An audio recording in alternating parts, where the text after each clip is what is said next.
तुम्ही रिझर्वेशन बदलता, ज्या मिनिटाला तुम्ही त्या डीपी प्लॅन मध्ये चेंज करता, मुळात तुम्हाला एकदा डीपी प्लॅन झाल्यानंतर इम्प्रूव्हमेंट कमिटीकडे जायला लागतं, कारण ते रिझर्वेशन बदलायचं असतं.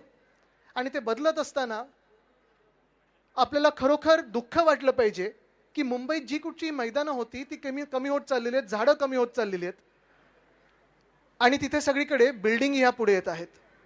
विकास हा झाला पाहिजे, विकास हा झालाच पाहिजे. ज्यांना बिल्डिंग्स पाहिजेत, ज्यांना घरं पाहिजे तिथे घरं मिळाली पाहिजेत, थिएटर असतील, शॉपिंग मॉल असतील, जे जे आहे तिथे झालं पाहिजे. पण जी काही छोटी मैदानं आमच्या हातात आहेत, उदाहरण म्हणजे हे नेव्हिल डिसूजाचा प्लॉट जो आहे, इथे बँड्रामधून किती लोक आलेत, ज्याला हात वरती करा. ALMsनी हात वरती करा.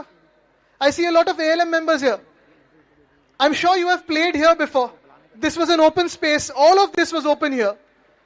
You know the original size of this ground? Does anyone know the original size of this ground? This whole plot?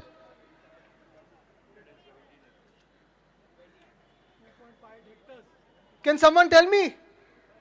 2.58 hectares, which is almost 6 acres. म्हणजे 6 एकरवर हा सगळा प्लॉट पसरला होता. हे इथे ट्रान्झिट कॅम्प असेल, बाजूला जी झोपडपट्टी होती, हे जे इथे एक्झिबिशन सेंटर आलेलं आहे, हे सगळं खरं तर हे मोकळं मैदान होतं. This was suppose to be a playground. आज जे दावे करत आहेत की आम्ही हा भूखंड फुटबॉलला दिला, आम्ही हे साफ करून दिलं, आम्ही हे उपकार करून ह्या मुंबई फुटबॉल असोसिएशनला दिलं, आज त्या राजकीय लोकांना मला प्रश्न विचारायचा आहे, तुम्ही देत असताना फक्त एवढं आम्हाला का काढून दिलं? बाकीचं मैदान हे खेळासाठी, इकडच्या तरुण तरुणींसाठी, बँड्रासाठी मोकळं का नाही ठेवलं? हा खरा प्रश्न, आणि हा प्रश्न आपण त्याला विचारला पाहिजे. मला सांगितलं इकडच्या कुठच्या तरी बिल्डिंग मधून बघतात, बोलतात, लक्ष आहे, जसं बँड्राच्या सगळ्या प्लॉट्सवर लक्ष असतं, त्याच्यावर मी येणारच आहे नंतर. पण जे मी सांगितलं ना की ही लढाई जी आहे ती आज सुरुवात केलेली आहे. ह्याच्याहून फार मोठा मुंबईकर वर्ग हा रस्त्यावर उतरून आपल्या मोकळ्या मैदानांसाठी लढणार आहे. आज इथून आम्ही सुरुवात केलेली आहे. जर इथे थांबायला लावलं नाही आम्हाला, तर मुंबई महानगरपालिकेच्या चौकात येऊन आम्ही सगळे बसू, आणि जोपर्यंत आमची मैदानं परत मिळत नाही आम्ही तिथून हलणार नाही.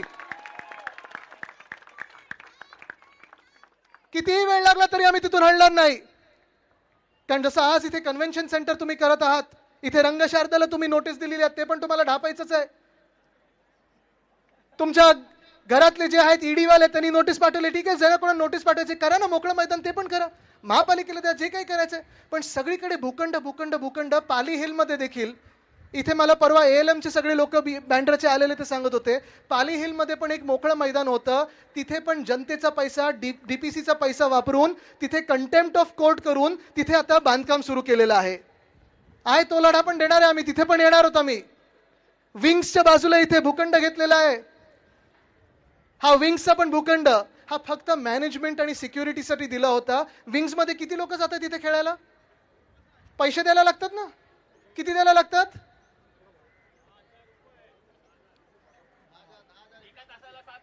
एका तासाला 7,000.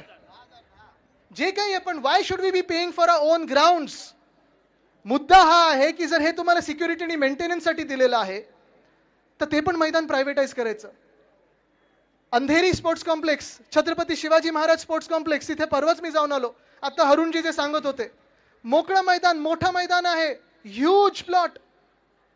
आपली मुंबई महानगरपालिकेत सत्ता असताना आपण तिथे ते मैदान स्वच्छ करून घेतलं. त्यावेळी 550 कोटी, मला वाटतं जवळपास तिकडचं सगळी ती व्हॅल्यू होती. ते मैदान स्वच्छ केलं आणि सगळ्यांना खेळण्यासाठी मोकळं मैदान केलं. तिथे क्रिकेटचं ग्राउंड केलं, वॉकिंग. लोकशाही मराठी ऐका, पहा, जागरूक रहा.